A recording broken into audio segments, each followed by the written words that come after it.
거기 아직 요소수 좀 남아있나요? 없어요. 그야말로 요소수 대란입니다. 중국에서 지금 저희가 수입하고 있는 그 요소들이 다 수출 통관에서 지금 막혀 있는 상황이고, 국내에는 요소 생산 공장이 없고요. 반갑습니다, 여러분. 저는 에이텐티입니다. 오늘은 진짜 말도 안 되는 내용이 나오고 있는 거를 여러분들과 함께 보려고 하는데, 네이버에서 요소수라는 거를 찾아보게 되면 네 가지 검색어가 제일 위에 올라와 있거든요. DJ 요소수, 그 다음에 두 번째가 요소수, 세 번째가 요소수 관련주, 네 번째가 요소수 대란입니다. 요소수 이거 뭐 DJ에 들어가는 거 알고 있고 요소수에 대해서 들어보셨을 것 같고, 그 다음에 요소수 관련주 주식하시는 분들 들어보셨을 것 같은데, 요소수 대란이라는 거 새롭게 나온 검색어 여러분들과 함께 살펴보도록 할게요. 요게 요소수를 어떻게 만들어내는지에 대해서 여러분들이 쉽게 알면은 요 내용이 어떤 건지 쉽게 아마 이해가 되실 거라고 생각이 돼요. 요소수가 그냥 암모니아인데, 요 암모니아를 추출하기 위해서는 석탄이 필요하거든요. 석탄에서 암모니아를 추출해서 그거 좀 집어넣고 그 다음에 물로 타서 희석시켜서 만든 게 요소수예요. 그래서 요소수를 한 번이라도 넣어보신 분들은 알갱이 같은 결정이 생긴다는 걸 아마 알고 계실 것 같아요. 일단 뭐 제가 화학과를 나온 거는 아니기 때문에 대충 요 정도까지만 알고 계시면 될 것 같고요. 왜 지금 품귀 현상이 일어나는지에 대해서 한번 여러분에게 말씀드리도록 할게요. 중국 때문에 이게 모든 일이 일어나고 있어요. 중국.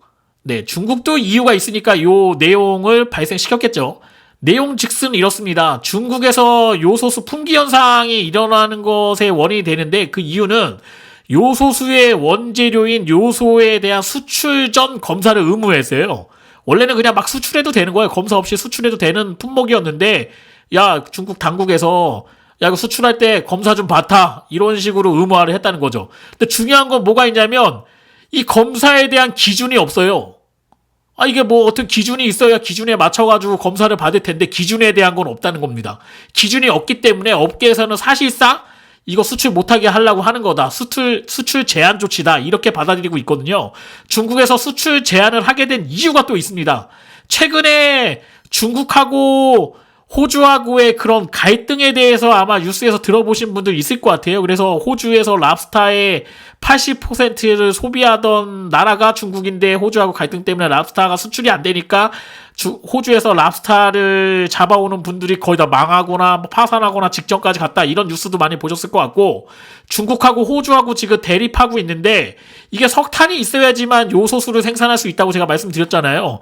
근데 대부분의 석탄을 호주에서 중국이 수입을 했는데, 호주하고 중국하고 싸움이 나니까 호주산 석탄을 수입하지 않게 된 거예요. 그러니까 석탄이 없으니까 자연스럽게 석탄에서 추출하던 암모니아 요소를 이제 추출할 수 없게 된 거죠. 그렇기 때문에 국내에 있는 뭐 중국에도 석탄이 있을 거 아닙니까? 거기에서만 요소를 생산해낼 수밖에 없는 상황이 되니까, 중국에서도 물론 전기차가 많이 팔리고 있지만 그래도 디젤차의 비중이 어느 정도 있고, 중장비라던가 이런 차들은 다 디젤을 이용하고 있잖아요. 그렇기 때문에 수출 제한 조치를 딱 걸어버린 겁니다. 그렇게 되니까 우리나라는 어떻게 됩니까? 우리나라는 또 중국에서의 의존도가, 요소수의 그런 의존도가 80%가 돼요. 근데 80% 정도를 중국에 수입을 했는데, 중국에서 야, 이거 요소수 수출 못해, 이렇게 딱 해버리니까 우리나라 이제 지금 소위 얘기하면 좆됐다, 이렇게 생각되는 거죠. 입만 벌리면 거짓말이 자동으로 나와. 야, 지금 큰일 났습니다. 승용차 아직까지 제가 알기로는 한 30% 이상, 35% 정도 디젤차의 승용차 타시는 분들도 계실 것 같고, 물론 유로5는 요소수가 안 들어가니까 해당이 없겠지만, 유로6나 유로6 플러스 뭐 6.2 정도 타시는 분들은 다 요소수가 들어가야 되거든요. 2018년식 이상, 뭐 한 3년 전에 차를 구매하셨던 분들, 그 정도 되는 연식을 가지고 계신 분들 다 요소수가 디젤차는 들어갈 거라고 생각이 돼요. 그러니까 이분들 보통 승용차 같은 경우에는 10,000km에서 12,000km 정도 주행을 하게 되면 대략 한 10리터 정도의 에드블루 요소수를 이렇게 집어넣어야지만 차를 운행할 수가 있었거든요. 근데 지금 이게 구하기가 좀 어렵게 됐습니다. 그래서 이게 없으면 차량 자체가 아예 운행이 안 되고 차가 멈춰버리기 때문에 아마 승용차 타시는 분들도 상당히 좀 불편을 많이 겪으실 거라고 생각이 되고요.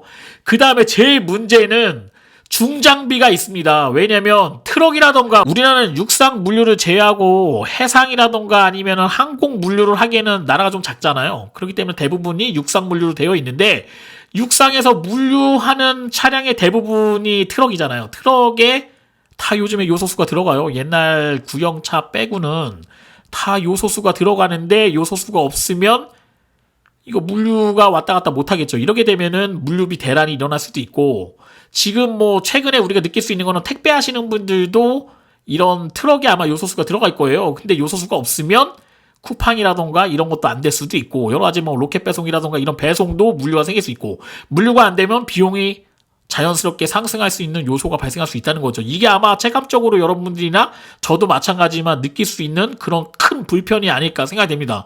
중장비에 안 들어간다는 건 상당히 큰 문제예요. 왜냐면 물류도 있겠지만 건설이라던가 여러 가지 부분에 지금 차량 뭐 레미콘 차라던가 트럭이라던가 뭐 포크레인이라던가 이런 것들에 지금 요소수가 다 들어가는데, 요소수 사용을 못하게 되면 중장비 운영이 안 되고 건설 현장에 완전 마비되거든요. 여러 가지 연쇄 반응이 일어나지 않겠나 생각이 됩니다.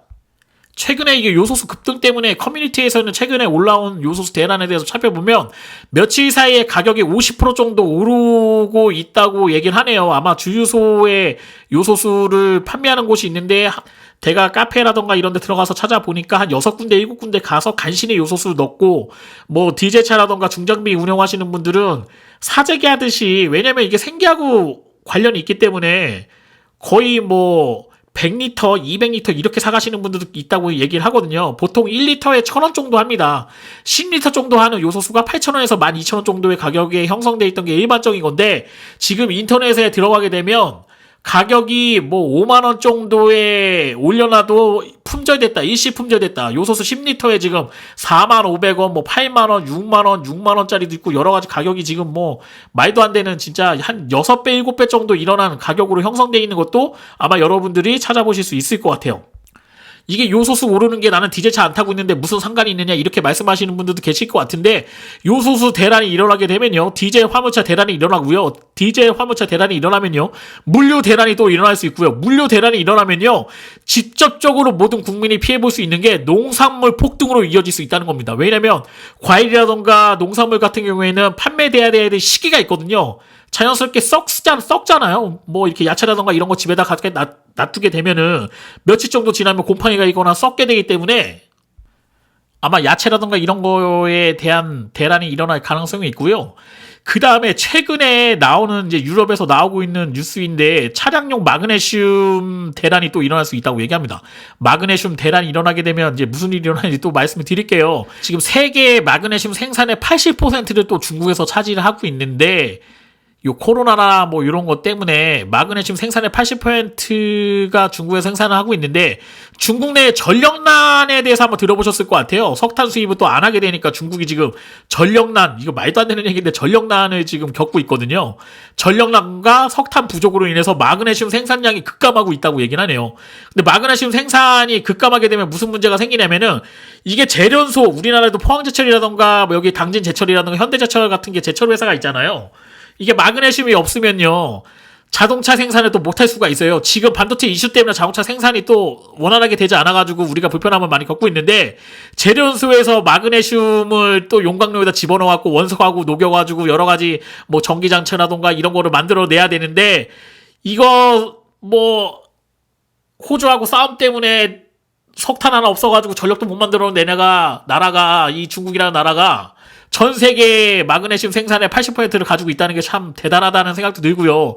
이런 게 현실화되게 되면 자동차의 생산 대수는 지금보다도 현저하게 좀 떨어지지 않겠나 생각이 듭니다. 지금 아마 중국 차를 가지고 계신 분, 차량을 가지고 계시는데 차를 매각하려고 생각하셨던 분들은 그 생각을 한번 고치고요, 한 1, 2년 정도 더 보유하시는 거를 권장드리고 싶어요. 왜냐면 지금 생산량이 이렇게 줄어들고 여러 가지 요소가 보다 보면은 아마 새 차 생산량은 지금보다 훨씬 더 감소할 거라고 생각이 되거든요. 그렇게 되면 자동차를 돈이 있어도 못 사는 그런 시절이 올 가능성이 있습니다. 여러분, 진짜 심각한 상황입니다. 지금 체인 리액션이라는 키아누 리브스가 나왔던 그 영화 제가 생각이 나네요. 뭐 너무 오래돼갖고 제가 전체적인 내용은 기억이 안 나지만, 제가 어렸을 때 체인 리액션, 연쇄 반응이라는 그 단어를 영어 단어를 외웠던 기억이 나는데, 지금 중국이라는 나라가 호주하고 석탄 때문에 이렇게 싸움이 나면서 네, 여러 가지 체인 리액션이 지금 일어나고 있어요. 그게 지금 여파가 이제 1년 정도 지나고 나니까 우리한테 체감적으로 오고 있는 상황이거든요. 지금 엄청나게 지금 코로나 이후에 인력난도 생기고 있고 여러 가지 그런 문제가 곳곳에서 사회적인 문제가 대두되고 있는데 이 시기를 지혜롭게 넘기지 못하면 지금 아주 큰 불편이라던가 어려움을 겪을 수 있는 상황이 오지 않겠나 생각이 됩니다. 저는 에이텐트고요, 여러분. 더 이슈와 관련된 자동차 이슈와 관련된 더 재미있는 내용과 또 중요한 내용을 가지고 여러분들과 함께 찾아보도록 하겠습니다. 좋아요와 구독 신청은 제가 더 좋은 영상을 찍는데 큰 도움이 됩니다. 여러분 고맙습니다.